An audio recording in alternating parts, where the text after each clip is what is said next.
मरकजी वजीर किरण रिजिजू कश्मीर के मसले पर दिए गए बयान के बाद सियासी हलकों में बहस छिड़ गई है। मुख्तलिफ सियासी लीडरान किरण रिजिजू के बयान की हिमायत में खड़े हो गए हैं। वहीं कांग्रेस और दीगर सियासी जमातों ने रिजिजू के इस बयान पर सख्त रद्द-ए-अमल जाहिर किया है। पंडित जवाहरलाल नेहरू जी ने अपनी पर्सनल दोस्ती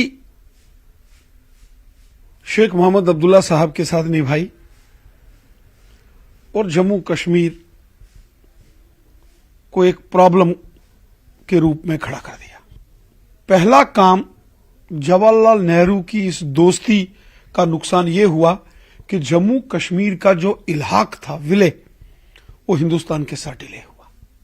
महाराजा हरि सिंह बहादुर तो जम्मू कश्मीर का इल्हाक 15 अगस्त 1947 से पहले करना चाहते थे। उन्होंने सेकेंड राउंड टेबल कॉन्फ्रेंस में इसकी वकालत की थी कि हिंदुस्तान को अब आजाद हो कर रहे गए हम और अंग्रेजों को हम निकालेंगे। तो वो पक्के हिंदुस्तानी थे। लेकिन जवाहरलाल नेहरू चाहते थे कि जम्मू कश्मीर का हिंदुस्तान के साथ एक्सेशन के बाद इंटरिम एडमिनिस्ट्रेटर महाराजा हरि सिंह के बजाय शेख अब्दुल्ला को बनाया जाए। पहली लड़ाई ये हुई।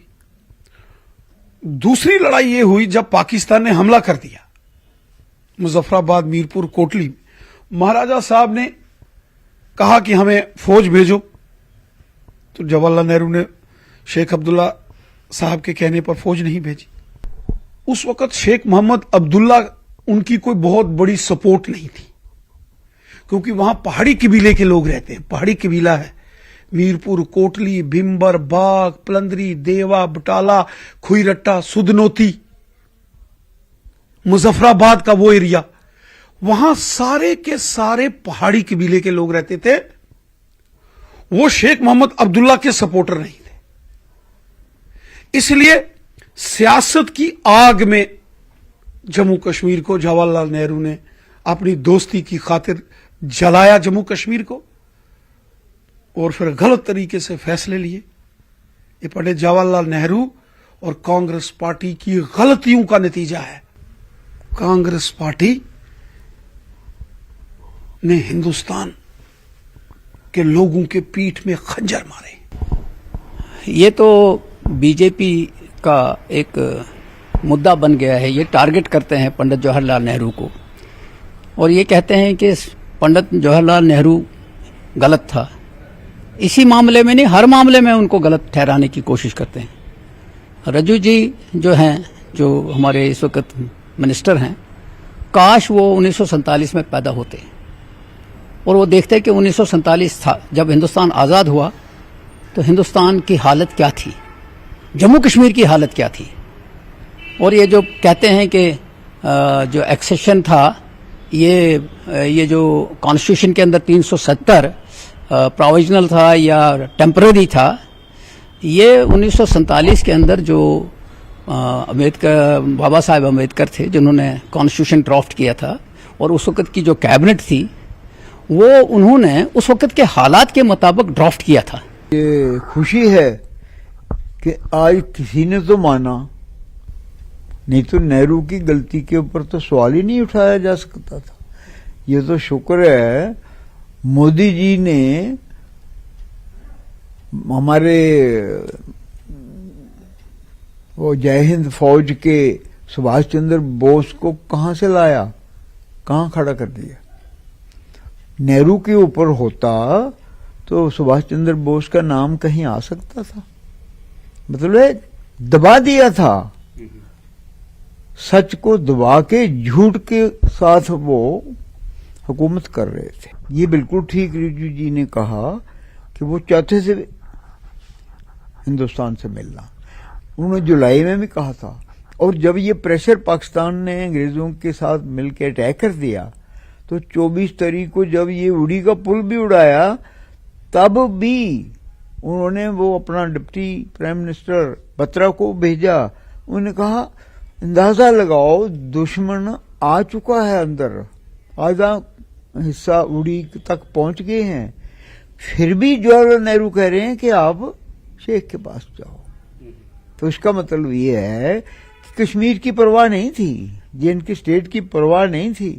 हमारी फौजें लड़ रही थी, पाकिस्तान ने बहुत सा हिस्सा ले लिया था, फिर भी वो महाराजा हरि सिंह की, बल्कि उस वक्त तो हमारे प्राइम मिनिस्टर ने आ चुके थे, वो जो चीफ जस्टिस बाद में बने मेहरचंद महाजन, उन्होंने जोर लगाया मगर नहीं माने। उन्होंने कहा शेख को लाओ, शेख के उसके जरिए बात करो, महाराजा हरि सिंह से बात नहीं करेंगे। ये तो अंबेडकर जी ने भी कहा, सबने कहा, ये ठोसा गया और सिर्फ शेख ने करवा लिया। यहाँ वो असेंबली में आने नहीं दिया। आपको पता है कि जब डोगरा को सीटें उनको डिस्क्वालीफाई करवा दिया, कोई लड़ ही नहीं पाया। 100% असेंबली वो इलेक्टेड नहीं थी, ऑलमोस्ट नॉमिनेटेड थी। जो इलेक्शन हुए वो सब नॉन डोगरा, नॉन प्रजा परिषद, नॉन हिंदू, कोई भी नहीं था यहाँ से। तो जो मर्जी कर लेता वो, उसकी वजह से उसने जा करके बोला। और वहां भी आपको हम सबको पता है कि अम्बेडकर ने भी और सबने भी, सिर्फ एक आयंगर ने गलती कर दी। आयंगर वॉज अवर, मैंने भी देखा हुआ है आयंगर, वो हमारा चीफ मिनिस्टर था, वो भी बिक गया कुछ, वो नेहरू के साथ मिल गया और उसने ही ये सारी गलती शेख अब्दुल्ला से मिलके 370 कॉन्स्टिट्यूशन में डलवा दी। देखें, बिल्कुल सच बोला है उन्होंने, और यही इतिहास की सच्चाई है कि अगर पंडित नेहरू ने गलतियां ना की होती तो जम्मू कश्मीर का या हिंदुस्तान का ये हाल ना होता। मैं हिंदुस्तान को इसलिए जोड़ रहा हूँ क्योंकि वो इलाका जो पाकिस्तान हथिया कर ले गया वो पंडित नेहरू की गलती की वजह से था। हम भुक्तभोगी हैं उसके। मीरपुर के, मुजफ्फराबाद के और पुंछ के लोग आज विस्थापन में हैं। 75 से भी अधिक वर्ष हो गए।